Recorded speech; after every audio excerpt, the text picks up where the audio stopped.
Në historinë e Shqipërisë, ka emra që përmenden shpesh dhe ka emra që u fshehen mes dokumenteve. Ka figura që u ngritën me shpata dhe figura që luftuan me letra, besë dhe durim. Kjo është historia e një princi malor, një burri që mbajti mbi supe fatin e një krahine të tërë, një njeriu që u përdor, u internua, u përndoq, por kur nuk u harrua nga populli i tij. Kjo është historia e Preng Bib Dodës, princit të Mirditës. Preng Bib Doda nuk ishte thjesht një emër në dokumente. Ai ishte princi i Mirditës. Trashëgimtari i një dere që sundonte jo me kuror, por me besë. I lindur në mesin e shekullit të 19, në një familje që për breza kishte udhëhequr Mirditën. Prenga u rrit mes kanunit, fesë katolike dhe përgjegjësisë ndaj maleve. Në një kohë kur Shqipëria nuk ishte shtet, por tokë e përqar mes perandorish, Mirdita ishte një përjashtim dhe Prenga ishte simboli i atij përjashtimi. Ai u njoh si kapedan, si ndërmjetës në gjakmarrje, si garant i rendit në një krahin, ku ligji nuk vinte nga Stambolli, por nga fjala e dhënë. Për osmanët, ai ishte një prijes i vështirë për t'u nënshtruar. Për fuqitë evropiane, një figurë që nuk mund të anashkalohen. Për popullin e tij, ai ishte autoriteti i fundit, mes kaosit dhe shpërbërjes. Prenga u internua, u mbajt larg vendit të tij, u përdor si kartë politike, por kur nuk u harrua. Sepse Mirdita, edhe kur nuk kishte princin e saj në male, vazhdonte ta quante atë princ. Mirdita nuk ishte thjesht një krahin, ishte një rend, një ligj i pashkruar, një bezë shekullore. 12 bajraqe, një popull që nuk u nënshtrua lehtë, dhe një familje që për breza kishte mbajtur autoritetin moral dhe politik të kësaj treve. Familja Bib Doda nuk sundonte me frikë, ajo sundonte me traditë. Në këtë trull të ashpër, Prenga lindi si trashëgimtar i një peshe që nuk zgjidhet, por të jepet nga historia. Perandoria osmane e njihte Mirditën si problem. Evropianët e shihnin si pikë strategjike. Kisha e shihte si bastion. Dhe Preng Bib Doda u bë nyja ku të gjitha këto interesa u përplasën. Ai u largua nga Mirdita, jo si i mundur, por si i padëshiruar nga pushteti. Internim, mbikëqyrje, letra që udhëtonin më shumë se vet ai.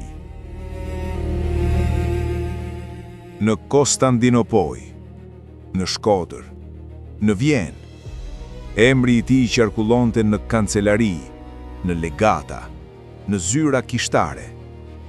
Sepse një gjë ishte e qartë. Pa Preng Bib Dodën, Mirdita nuk qetësohej. Dokumentet nuk gënjejnë. Ato nuk bëjnë zhurmë, por flasin ngadalë dhe fort.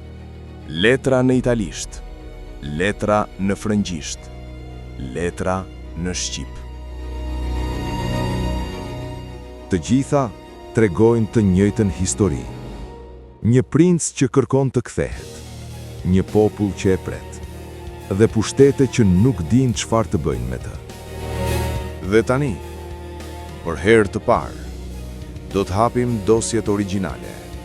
Do të dëgjojmë çfarë shkruhej për Preng Bib Dodën, jo çfarë u tha më vonë. Sepse kjo histori nuk është legjend, është arkiv. Në Prapasken nuk flisnin vetëm malet. Flisnin kancelarit, fliste diplomacia, fliste edhe kisha. Letra kalonin nga Konstantinopoja në Rom, nga legatat franceze në zyra të fshehta. Dhe gjithmonë, diku në mes të tyre, përmendej një emër i vetëm. Prenga nuk ishte thjesht një prijes lokal. Ai shihej si Chelsea për stabilitetin e veriut. Për Vatikanin, ai ishte një mburoj për katolikët e mirditës. Për Francën, një figurë që mund të balanconte ndikimet e tjera në Shqipëri.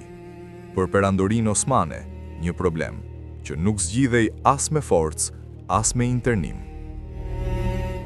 Dokumentet flasin qartë. Ai përshkruhet si njeri me autoritet moral, si figurë që mban rendin, si prijes që nëse kthehet qetëson një krahin të tërë. Dhe pikërisht kjo e bënte të rrezikshëm. Kur Prenga u kthye, nuk u kthye në një tokë të qetë. Mirdita ishte e trazuar, prona të diskutueshme, vendime të dyshimta, dokumente të nënshkruara nën presion. Testamenti i tij u bë një fushë betejë, jo për pasuri, por për legjitimitet. 12 bajraqe flasin në një zë.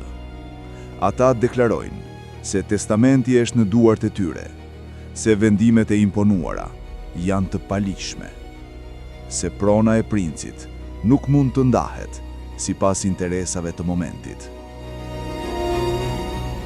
Në letra përmenden emra, përmenden presione, përmenden deklarime të marra me forcë. Historia këtu nuk është e bukur, por është e vërtetë. Kur Prenga vdiq, nuk vdiq në heshtje. Shkodra u lejmërua, Lezhë u përgatit, nderime ushtarake, ceremoni. Krishterë dhe musliman thirren së bashku, sepse përtej fesë, ai ishte princi i rendit. Dokumentet e vitit 1919 nuk flasin me gjuhë poetike. Ato flasin si administrat, por mes rreshtave lexohet diçka tjetër. Një popull që nuk e pranon humbjen, një krahin që nuk dorëzon historinë e saj. Preng Bip Doda nuk la vetëm prona. Ai la një precedent, që mirdita nuk qeveriset pa pëlqimin e saj, që autoriteti nuk ndërtohet vetëm nga lart, që dokumentet mund të falsifikohen, por memoria jo. Dhe sot, më shumë se një shekull më vonë, këto letra dalin nga arkivat. Jo për të gjykuar, por për të kuptuar. Kjo nuk ishte historia e një njeriu të vetëm. Ishte historia e një populli që nuk pranoi të zhdukej nga letrat huaja.